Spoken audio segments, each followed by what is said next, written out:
You are now listening to the I Think I Love My Wife podcast. And this is your best friend's best friend, Chidozie Okafor, ready to take you on another journey. Are you with me? Because I'm ready. Let's get it. This episode is sponsored by Nello Effect, a coaching and consulting service that helps people turn mindfulness into action as they navigate the dating world as well as their relationships. Follow on Instagram at nello.effect and find more information in the episode description. Welcome to another episode of I Think I Love My Wife podcast. I'm so excited today to have a good friend of mine, Terrence. I've known this guy since undergrad, going back 10 plus years. I've been waiting to get him on here, but he's always refused me. But this time he's agreed, and so welcome. Say what's up to the people, Terrence. What's up, everybody? To start out, I am a behind-the-scenes type of guy, but I love Chidozie, big supporter of the podcast, and that's why I'm here. Looking forward to it. Cool. Well, like always, before we start, I want to do a toast. And you just had a lot of successes and milestones that we'll cover in life, and so cover today. And so I just want to make sure that we cheers and acknowledge, pushing forward, achieving, being a leader for your family, and continue striving for greatness. So cheers. Appreciate it. And you haven't had this before. This is a Sagamore with a tequila finish, or it's a rum finish, one of the two. So let me know what you think. Got it. There's a little bit on the spicier side on the back end. Oh, it's good. Smooth. Yeah, well, take your time. We're here for a while, so don't go too hard.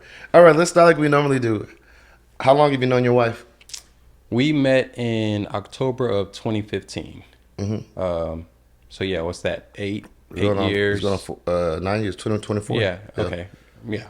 Going on 9 years. And how long were you guys? Oh, tell me a story of how you guys met. It was actually Texas OU weekend. I remember it vividly. I was out with some friends because she tried to reject me at first. So that was the first for you, huh? Everybody has rejections. But no, I was out with some buddies. We were going out Texas OU weekend. I didn't go. Neither one of us went to Texas or OU, but everybody's it's a out big that weekend weekend. To be here, yeah. And I saw her. We were at the club. And I saw her. I said, "Ooh, I'm gonna talk to her." But me, I needed a little liquid courage. Mm-hmm. I said, "All right." So I had my line brother Sam with me. I said, "Let's go to the bar." We got some drinks. I seen her rejecting a few guys. I said, "I'm still gonna go for it." I went to her. She was with her friends. Started talking to her, real respectful. And I said, "Hey, I'd like to continue to get to know you. Can I get your number? And reach out." She said, "Thank you, but no, thank you." Just like that. Yeah. And I said, that sounds like her. I said, "Ooh."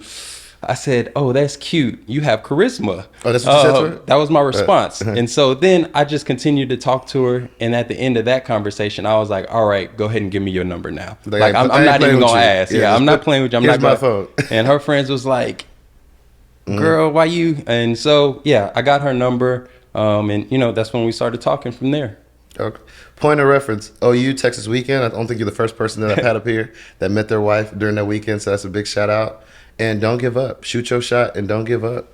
So, cool. So you get a number that weekend. What happens then? So that weekend we didn't connect. You didn't reach out immediately?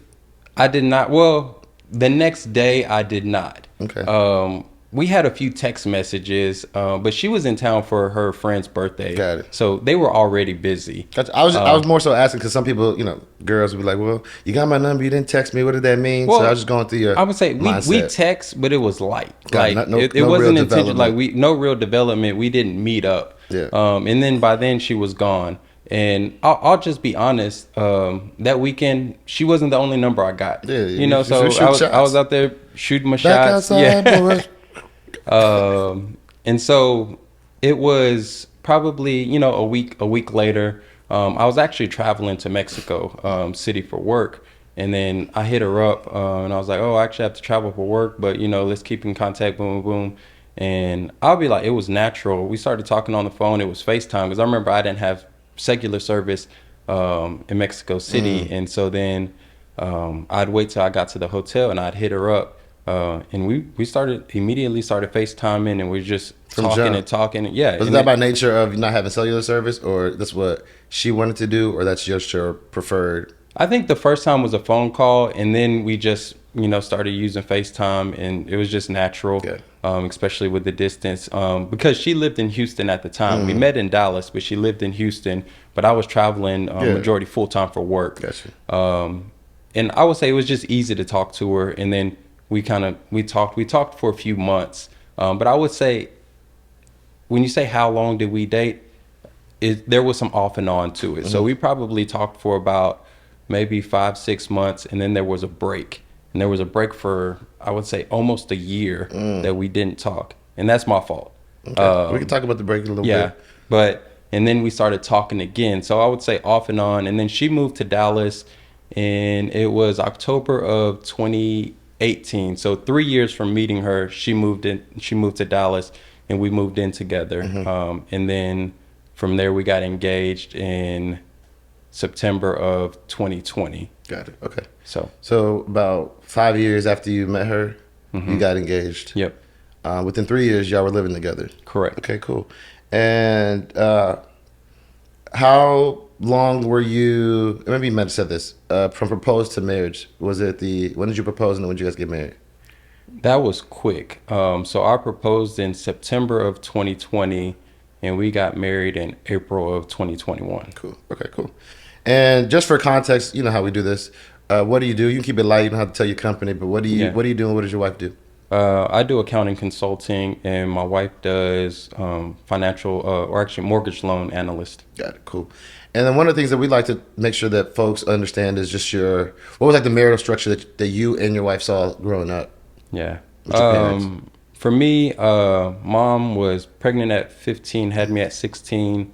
I have no relationship with biological father. My mom ended up remarrying who if I say dad, I'm talking about my stepdad. They have since been divorced. But if I say dad, that's the only dad I know. Yeah. So I would say I didn't grow up in a structured environment. So I didn't see like happy, healthy relationships. Yeah. On my wife's side, her family, her mom and dad actually just got divorced.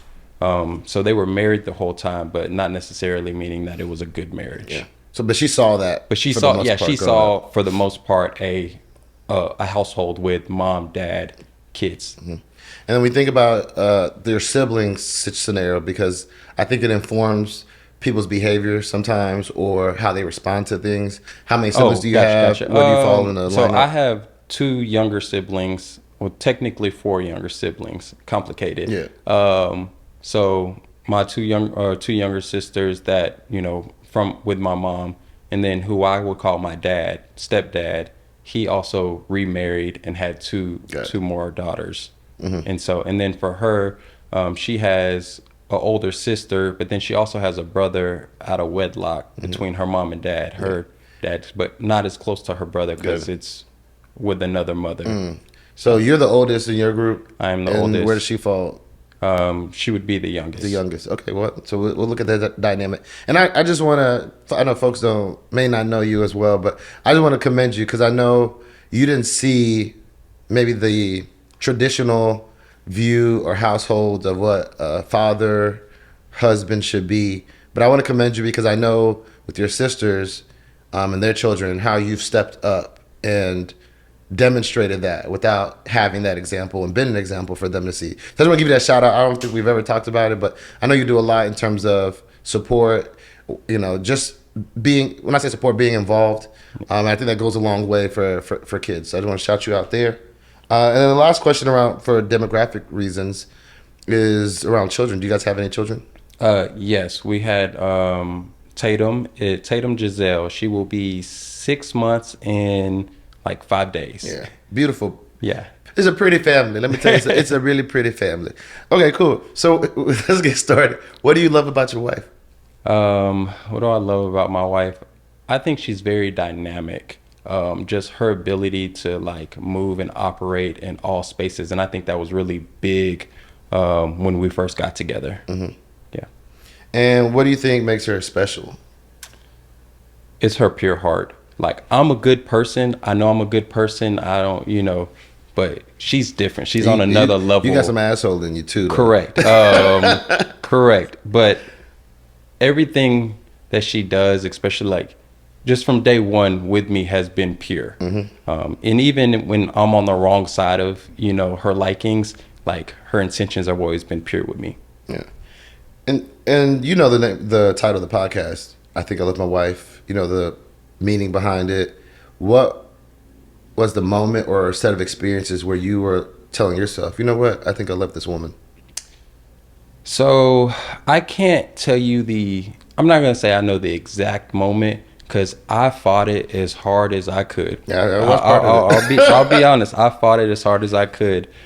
Again, there was some off and on when we first started dating, and even when we lived together. Everybody's gonna have, you know, disagreements and things to work through in a couple, whether it's new, mature, married, not. And there was points in times where I'm like, man, I'm not gonna go through this. I'm not putting up with this. And then I always got back to the same. And I would even talk to my close line brother, and I'd be like, man, I think I'm just going, you know, we need to part ways. And all my friends knew. We were like, Terrence, like, you're not leaving, you're not going anywhere. And so going into, I said we got engaged in September of 2020.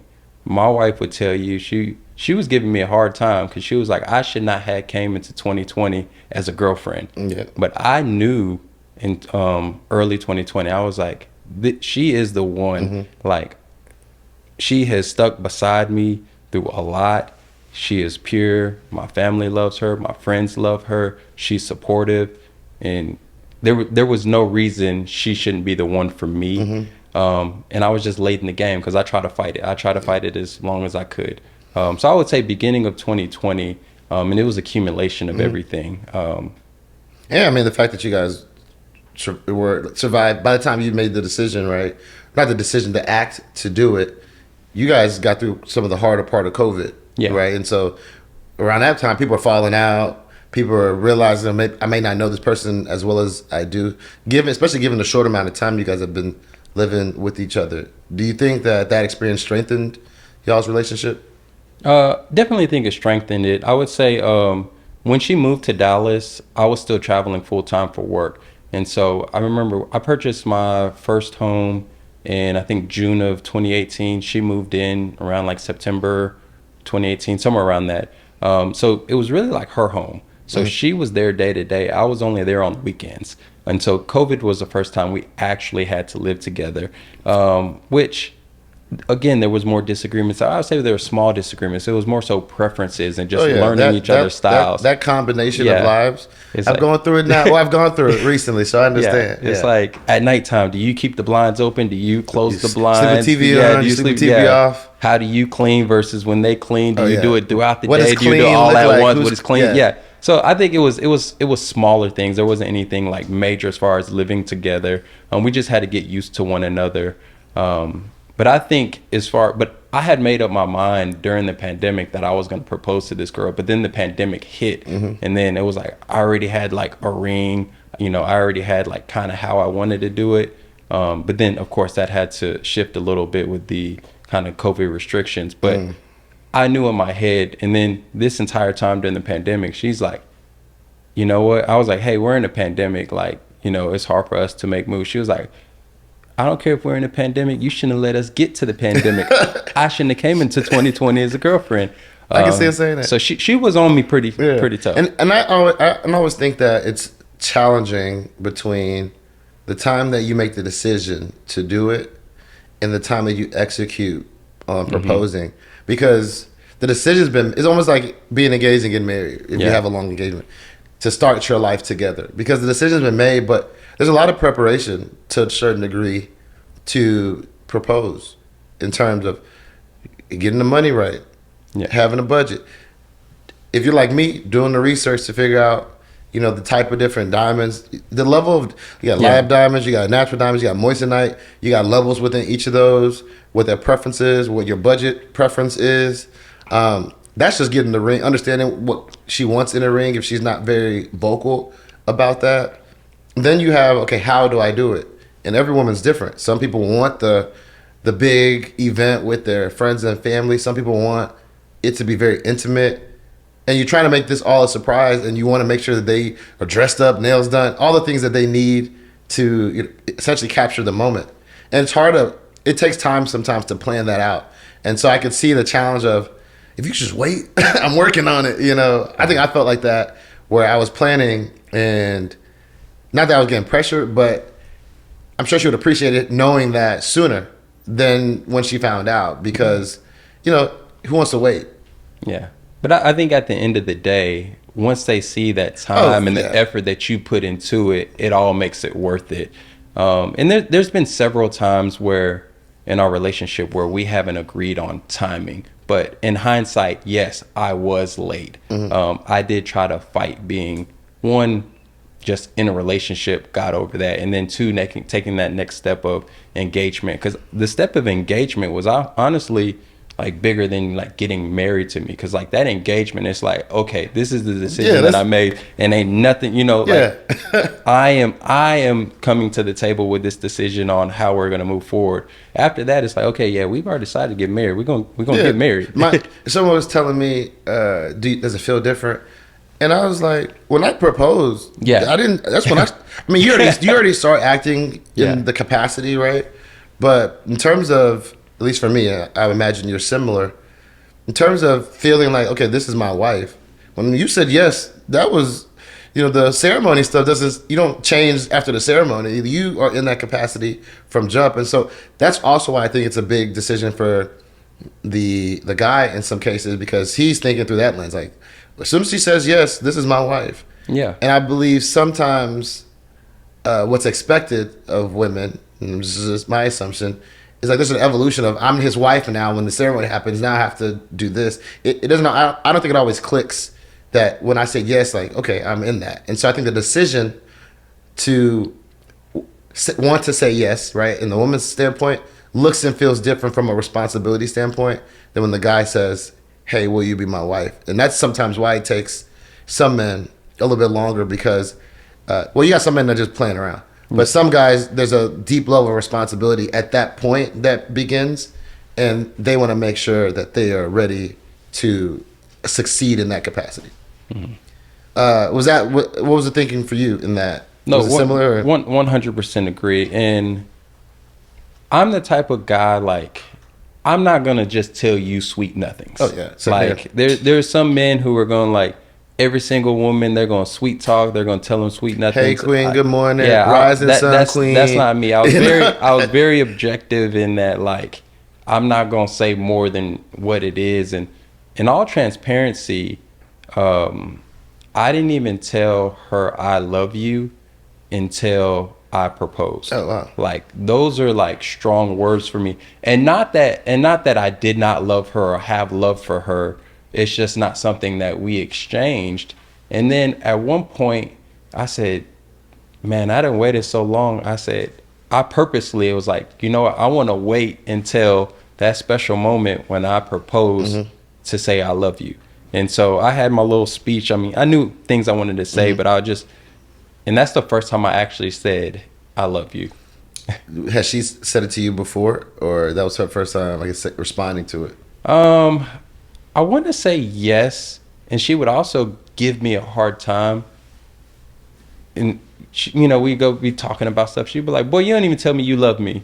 Yeah, it's a fact. Yeah, and I'd be like, like, point of fact, you don't. But in my head, I knew I knew the longer term goal, and that's, I think I had waited so long that I was like, okay, I'm gonna tell her when I propose. I imagine like it's similar to someone not intentionally saving themselves for marriage, right? Yeah. And they realize, like, they, whatever point in time that, like, I haven't had sex yet, I might as well. If it's not, like, for religious reasons. Yeah. We've got this long without having, we might as well wait till we get married, because so much life has happened. This episode is sponsored by Nello Effect, a coaching and consulting service that helps people turn mindfulness into action as they navigate the dating world as well as their relationships. Follow on Instagram at nello.effect and find more information in the episode description. Do you think, I guess one of the things I'm curious about is when she was giving you a hard time about the, coming into 2020, she shouldn't have been coming into 2020 as a girlfriend, or the fact that you haven't said, I love you. What was your response to that? Did you just eat it like, oh, you're right? Or how did you respond to those comments and her giving you a hard time about it? I did reassure her. I'd be like, it's coming, it's coming on. Like, I have an idea. I have, it's coming. You're not wasting your time. You do have to. I think women need that reassurance. Men need reassurance too. Don't let me just say women need reassurance. But I did reassure her that, like, it's coming. I have something that I'm planning. I know, because everybody knows when you get that serious in a relationship, once their friends get engaged, every time you get invited to a wedding, and then you see so much stuff on social media, and women be like, well, why am I not there? Why is this happening for everybody else, but it's not happening for me? And you just have to kind of recenter her a little bit with reassurance and saying, like, hey, you're not wasting your time. Like, I'm here for you. You're here for me. And it's all going to work out in the end. And that's tough, because putting myself in her position, I met you in 2015. We've dealt with what we dealt with, overcame it, back together strong. I upend my life to move to where you live. And there's implications to that, friends, family, work, all those type of things, right? Then, that's 2018. Then, 2 years go by. You were talking about 600 plus days go by. And the assurance of love in the verbal sense hasn't come. I can imagine that despite all the actions in the world, there's still like doubt created when, whether it's her preference in terms of a love language or what society shows us in terms of when we watch love movies and rom-coms, how often it's said, there's more doubt coming into mind, like, what am I being set up for? Because if you did, why won't you just say it? And so I said to say, what was the challenge? Because I'm like that too. I'm not a big, when I say it, I mean it. And I don't over-index on words in terms of endearment because I want them to have gravity to them. And I thought people just throw out stuff. Correct. And so what was the holdup for you in just saying it? Subconscious or consciously, before you got to the point where like we got this far? Like, what was keeping you from communicating? I think naturally as a person, I've always been reserved in expressing emotions. Mm-hmm. And so even growing up, I didn't necessarily tell my family I love them all the time. Mm-hmm. Although I was very close with my mom, I wasn't saying I love you every day. Were you hearing it? Yes, I heard it. Okay. And so it wasn't until, to a little bit about me, it wasn't until I went to college. So although like my upbringing had some like ups and downs, like I remember like in high school, I would sit down and talk with my mom. My mom made dinner every night. We sit there, we talk, It wasn't until I went to college, I had a picture of my family by the side of my bed. And I was like, man, I really miss them. Like, and then from there, I started telling my family more, I love you, I love you, I love you. It wasn't until I didn't have them around. And so for me, I think it's more so just my personality of I didn't really express emotions, and that kind of carried over into my relationship. So it's nothing against my wife. It wasn't nothing against Ashley on why I didn't tell her. Oh, for sure. I think I was she doesn't know that though, right? I was just a little slow. And I think that goes back into your upbringing and your childhood and everything has, influence on how you act, how you respond, how you move in current day. It was probably normalized for you in the sense that if you weren't necessarily responding with that with your family, it's not going to be subconscious to do it in this capacity where you're developing those feelings and that sense of love for someone else. Yeah, agree. Cool. So just to keep the conversation going, I know you mentioned that you fought it, and I want to just dive into you fighting it. What were you fighting? Who were you fighting? How long who won? How did it go? I mean, at the end of the day, we both won. It just took us a while to get there. Kind of going back into, you said, what was your upbringing like as far as relationships? Mm-hmm. I didn't see, in hindsight, now I realize I didn't see good, strong, healthy relationships. And then so I was influenced about, really around the people around me, what you see on TV, what you see, what you hear in music, what your friends are talking about. And I was very much a get as much as I can out of somebody type. I was selfish. Yeah. And so when I met a girl, I had no ill intentions, but it was like, hey, we're having fun.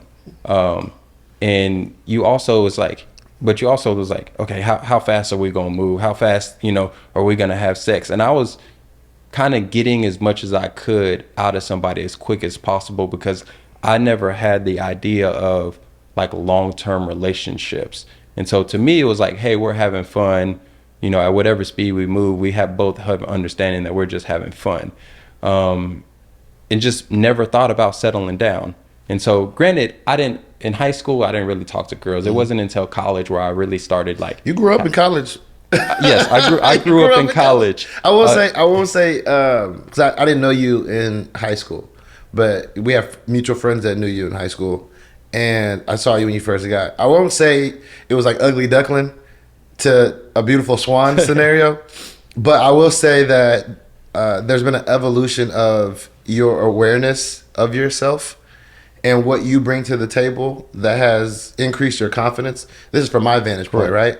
And in turn, you've reflected that in your, just how you operate, right? And so I don't want to say like you was busted, and then now you turn out to be this, great looking guy, great guy, and all that. But I do think there was some confidence that you were working through, or maybe not had to the degree that you have now, that evolved. And I saw the evolution of that while we were in college. Yeah, no, 100% agree. It's all related to confidence. But going back to the fighting it, I got confidence. Then I started talking to women, and I was like, oh wow, this is fun. And so I didn't want to give that up. I didn't, and I never really had the thought of I want a long-term relationship to help build somebody. I don't, when I was talking with girls and having fun and we were enjoying each other's time, I wasn't building anybody up. I wasn't empowering anybody. I wasn't supporting anybody, and nor were they doing that for me. And so in the interim, it was fun, but none of that was going to last because there was no intention on supporting one another to get to the next level. You were setting up the foundation. Correct. To do that.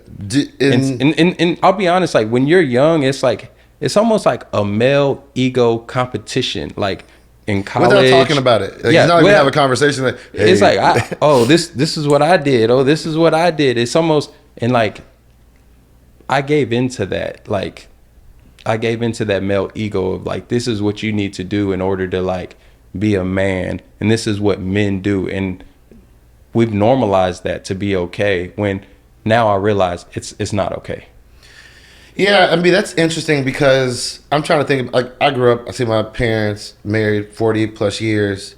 I feel like I saw an example, but I grew up in a scenario where I'm at an intersection of culture, identity, and all that in terms of Nigerian culture while living in an American culture. And so it felt like what I saw was an isolation of the world, right? And so I picked up, similar to you, certain things that I was seeing, just people I was around in college and what was normal for them. And I think that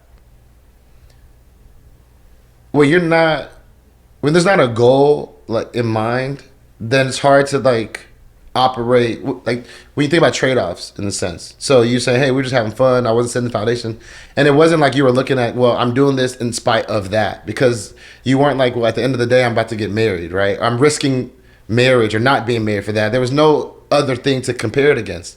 So you're like, either I have fun or I don't. Yeah. And that was the definition of fun at that period of your life, is just go out to chase, to be in the club, to get the number. It's almost like I want to see where it could go, and not where it could go in terms of depth of the relationship, but how far in terms of fun, whatever fun looked like for you or whoever it is. Yeah, and I would say a lot of it is the chase. Like men enjoy the chase. Yeah.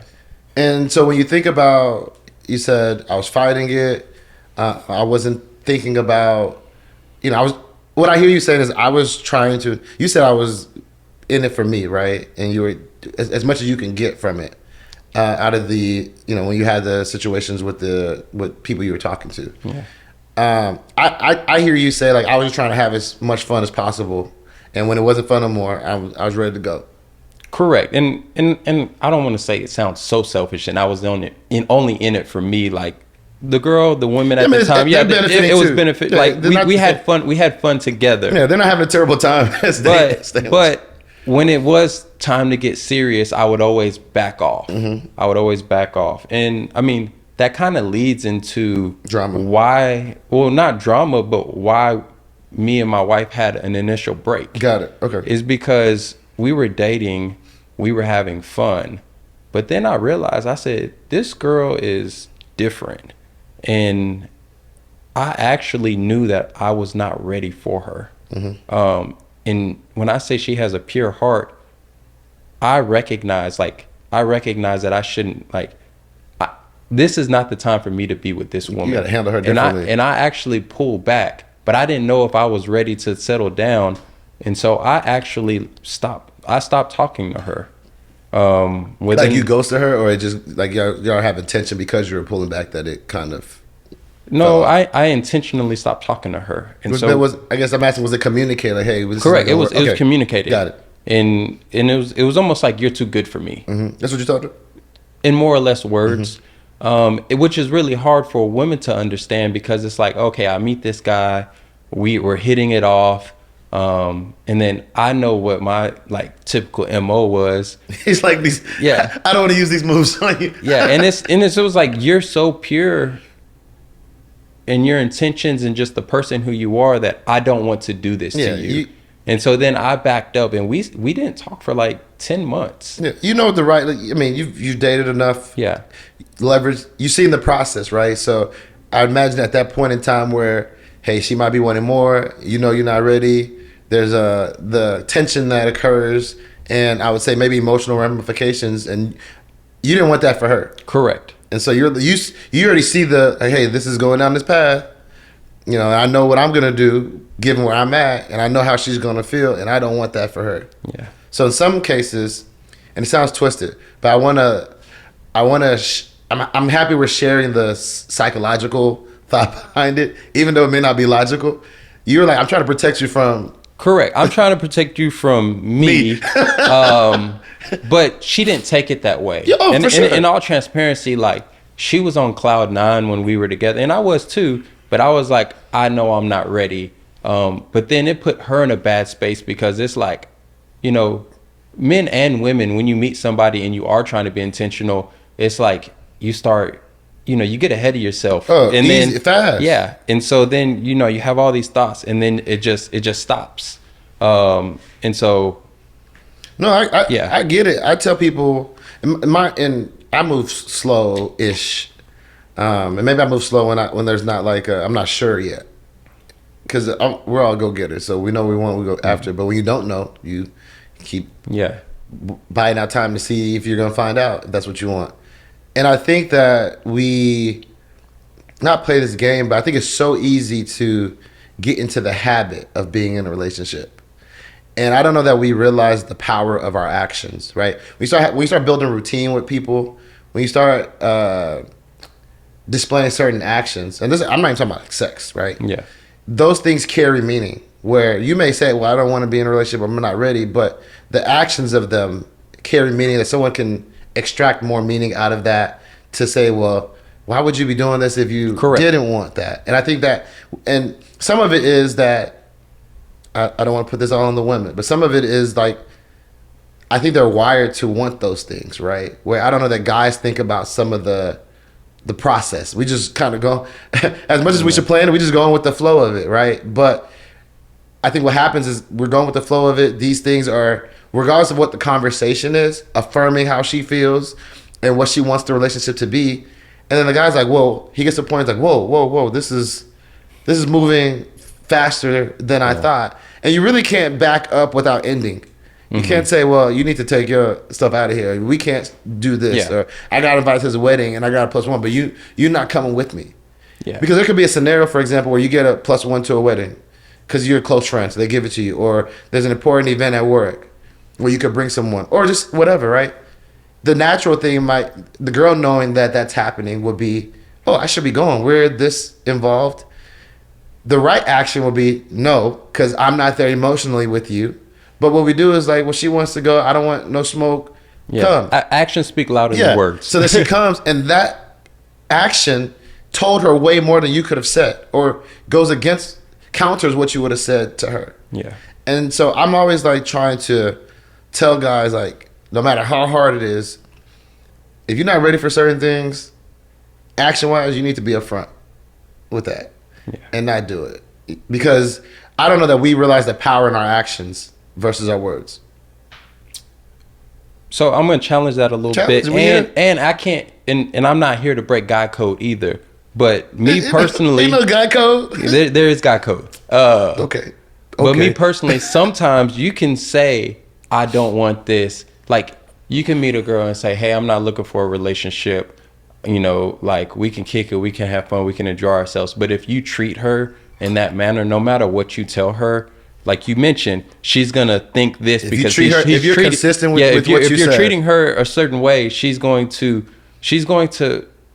think, oh, this potentially can be more, regardless of what you tell her. Yeah. And so sometimes guys know that. Oh, for sure. Yeah, for sure. And so, to your point, like, it is all about actions. Be careful what you know, like.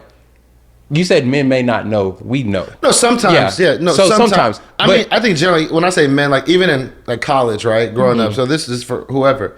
Even when you're younger, you may not. We should know by now. Correct. Okay. Yeah. Okay. That's what I'm saying. We should know by now. We know the. But when you're younger and you're growing up, you may not know that, right? Okay. Yeah. And so that's why I try to highlight that at this age, this big age, we should know. Yeah. All right. And I think sometimes we don't want to have tough conversations because we're like, well, I'm gonna lose out on the situation that is good right now. Like, I've had a situation where I was like, this girl's coming through, and I knew the limitations of where we would go.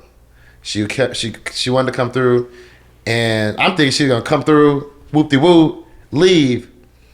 So then she hits me up like, well, I'm just gonna take a shower at your house. I was like, oh shit. Then I'm like, okay, where you at? And this is like during the day. For whatever reason, you know, her schedule was different, and wherever she was at was close to my house. Come to find out, she went to her house to take a shower, brought her overnight bag to my house.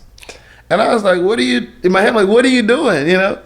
This was not the plan. So on her way, I said, hey, you come through, but you can't stay the night. Knowing like what a normal guy would do, like, well, I'm not gonna jeopardize getting in over some, you know. I told her, hey, you can't stay the night. And at that time, I was trying to be better and say, hey, I have a boundary. If I'm not taking you seriously, I don't want you to stay here. And then you hear, who knows how long the next day, thinking that, oh, we had this moment. So, and I don't want to kick you out late and you be upset. So I'm letting you know now so you can make the decision, hey, you're going to have to leave tonight. Yeah. And she was annoyed by it, but she chose to stay. She came, she left. But I think we don't want to have those conversations. Or when I like broke up with one of my exes and I was, you know, getting back into the game, and I talk about these routines, right? And a girl asked me that I was talking to, she knew like I was fresh out of a relationship. And she was like, oh, can you come pick me up from the airport? And I was like, no. Like I'm not, because once you start, now you're the airport guy. You know, you can't say no 5 trips later. Or we were talking and we realized we were going to the same 2 events that night. And she's like, oh, you can just pick me up and we can go together. And I was like, no, because I don't want to be on your time. And then now we're not together. So now people gonna be like, well, y'all are together. And I might see an option there that I can't, you know, potentially pursue. She hated that. And she ended talking because of that. But I knew that she would extract meaning out of that. Oh, well, he picked me up. We went here. We were like a couple going to these places. I think guys don't want to have those conversations because then you risk ending the situation. Correct. But we need to because it's no. Yeah. We don't have those conversations. We're too immature because at that time we're looking for no. It's not immature. It's immature if you like didn't know what happened. We know it's strategic. You want an outcome, so you are basing your actions off the outcomes you want. So that's not immaturity. You knew like, hey, if I tell her this is gonna happen, and this is not aligned to what I want to happen in this situation. So you don't do it. You know, emotional intelligence says, well, I'm mindful of how she might feel about it, so I'm gonna do what's in the best interest of both of us. You can still be mature and do what works for you. It's just selfish. Yeah, I agree. So I hate to use the word immaturity because you knew that in your first scenario, where she's just coming through, you'd be like, hey, but I don't want to tell her certain things because it may stop the situation that I got. Well, that to a certain extent, that's just selfish. As a guy, you know, we want to keep whatever's going on, we want to keep this going on.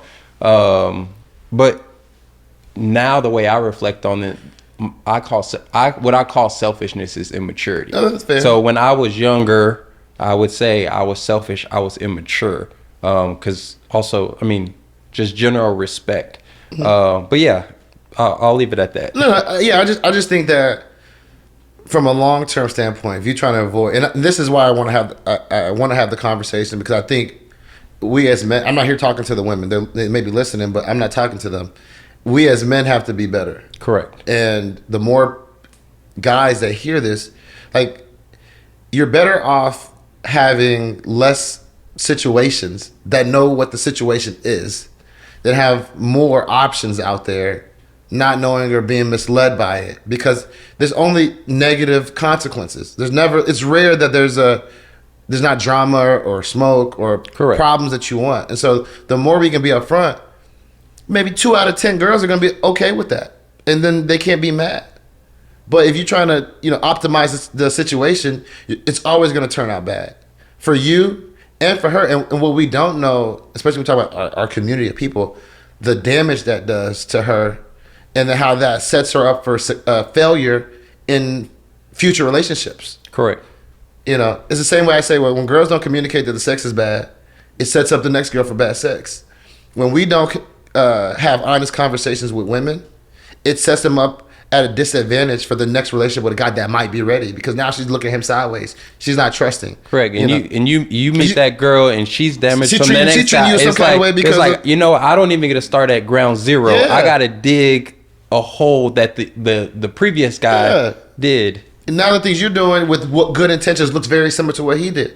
Yeah. And she doesn't know how to extract that, right?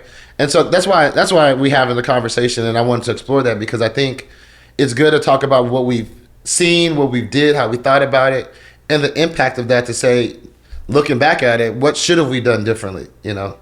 What can we do differently as people are dating? Like, be upfront about it. It's okay to not have all the options out there, and know that the options you do have are down for what you want. Then maybe be selfish or misleading in the options that we're presenting out there to women. Yeah. I don't know. Thoughts around that? I don't know, we're at time. I don't want to belabor the point, but just want to get your final thoughts related to that. My final thoughts on what could I have done different, even when I met my wife. Mm-hmm.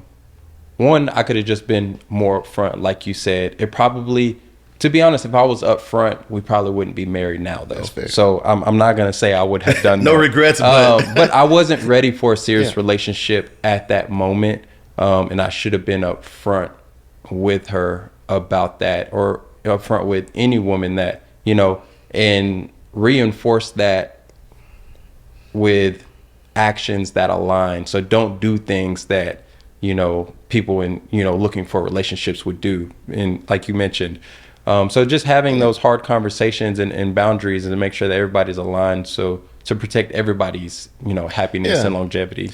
And it's tough, because I feel, and that's like the hard part about dating, is I don't know if women have had so many bad experiences now that they're guarded to a degree, but I do believe that it's hard to get to know a woman on a level that will give you enough information to determine where she could be in your life, unless you're talking or dating. Yeah. And that's the hard, like, rocking the hard spot. Like, you have to get to this level of intimacy with her. And I'm not focusing on sex here. For her to really open up and you to see the multiple sides of her, to see, like, do I love this person, or do I really care about them? You may find out you don't like what you see, and then you're dealing with ramifications of that. I just think there's ways, and it forces us to think harder, to say, hey, I may not be ready for this, but I do enjoy getting to know you, and being mindful of what actions you are taking to continue growing in the relationship without demonstrating that you want to go deeper in the relationship, which is different. It's a nuance, but it's different. Does that make sense? Yeah, but that puts the woman in a hard position. Oh, they got to, but at least they know, right? They know. At least they know. It's like, okay, I can continue still talking to this guy, but I know it may not go anywhere, which means that I can, if another guy approaches me, I'm free game. Yes. But at the end of the day, that's gonna hurt that guy's feelings. It will, but that's the chance he has to take. That's honestly what he deserves. Yeah, and that's a chance he is taking. Like, and men, we're sensitive, regardless. Yeah, we're sensitive, and those type of things force us to act. Correct. Right. Those are forcing mechanisms. Like, you give her a choice. She picks what she wants, and you have to deal with the repercussions of that. And if you don't like that, or you realize that you can't manage or live with the repercussions, that should inform your behavior. Yeah. So I have a lot of female friends, close female friends, and usually I'm the type of person, I stay out of people's business, unless they ask for my opinion. And I had a close female friend. She's dating a guy, and they were traveling to each other, or they'd meet and travel. It was a long distance relationship, or she'd go to him and everything was going good, but he wouldn't call. He wouldn't say that they were in a relationship. He wouldn't say their boyfriend and girlfriend, but they were doing everything that a relationship would do. And so me and my wife, we talk and everything. And I was like, yeah, I understand from a guy's point of view, but I don't like my friend being in this situation. Yeah. And so eventually, like, me and her having some dinner and drinks, and we're talking about it. And I told her, and I said, hey, like, you need to give him an ultimatum. And so that's me trying to protect my friend. Because, you see they're doing everything. I've seen it. I've done it. And ultimately, she gave him the ultimatum, and he was like, oh, I can't do that. And then he never came back. And in this scenario, she's like, I'm glad that we had that conversation. I'm glad that I did that, because I would have continued wasting my time. If that guy really wanted to be with her, he would have, and I'm not saying, oh, women go give ultimatums. Oh yeah, not a fan of ultimatums. Yes, but if you're dating for a year and you're doing everything you're supposed to, it's time. Yeah. Like, why are we here? Yeah, why are we here? And I hate the question. But I think there's better ways than like straight up ultimatum. Yeah, it's not ultimatum, but you have to be objective, especially like when you're 30 plus. You can't just string along and say, we're not boyfriend, girlfriend, but we're going to do everything that we can. And so I had, my female friend, she ended that, and now, she's on to other things. But he would have still been stringing her along. I always tell my female friends that a man is only going to do what you allow him to. Oh, for sure. And that's the one we talk about, know your worth. You have to be confident in your worth and be okay if someone doesn't appreciate your worth. It doesn't diminish your worth. I think sometimes we feel like, well, they didn't, we challenged them. We said, hey, we're going to put it on the table. It's like free market. We're going to see what the market says and challenge my worth. And if someone doesn't, step up, then my worth isn't what I thought it was. No, that person may not see the value in your worth. Yeah. Doesn't mean that the value is not there. Everybody doesn't see 2020 vision. Mm-hmm. And I think more women need to, once they've established and had opportunities to show who they are in the relationship, or in that dynamic with that person, then say, hey, this is who I am. Either this, you want more of this, or you don't. And how are we moving in a way that is aligned to what my goal is or what your goals are? Yeah. I think those are the conversations that we don't have, because we're looking for certain things. Because I would have been that guy, maybe not a year long, that you would have been like, you need to stop talking to this guy. Because I don't believe in titles. I'm not a fan of those type of titles. And we could talk more about that. I know we're at time, and I want to make sure that we're mindful of that. Hopefully you come back so we can continue the conversation. This has been great. I hope you guys enjoyed a lot of the context, the gameplay, the strategy, the strategy that happens behind the scenes that men think about. If you want to know more about Terrence, his relationship, how he proposed, what he's learned in marriage, stay tuned to the next episode. Make sure you follow and subscribe on YouTube as well as on Instagram at ThinkLoveWife. And until next time, you know what it is. I hope the conversation keeps going.